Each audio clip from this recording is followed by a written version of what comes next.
Welcome back to BlogVault. My name is Julian and today I'm going to show you how to install the BlogVault plugin. This is really simple to do and normally takes less than a minute. There are 3 ways to do this. The first way is to auto-install the plugin. It starts with entering your WordPress admin user ID and password. We will install the plugin directly to your site, connect it to the dashboard and initiate a sync. That's it. Yes, it's really that easy. And don't worry, we don't store your WordPress admin credentials as well. The second way is to install the plugin manually. In this case too, we've made it pretty easy. First, you download the plugin, which has a special key to connect it to your account. We'll go back to the plugin section of WP Admin, click on Add New button, click on the Upload Plugin button, and we can upload any plugin in the zip format here to install it. Click on Choose a file and select the file we had downloaded. Then you go to your WordPress admin account and install it. Now you can activate the plugin and you're done.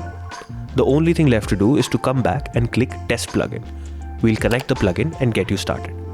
Finally, the third way is to search for the plugin on the WordPress plugins repository and install it from within your WordPress admin account. Just connect the plugin to your account and you can get started right away. So that's all for this video. I hope I've been able to help you today. If you have any doubts, you can always reach out to our 24/7 customer care. Thank you so much for watching. I hope you have a great day ahead.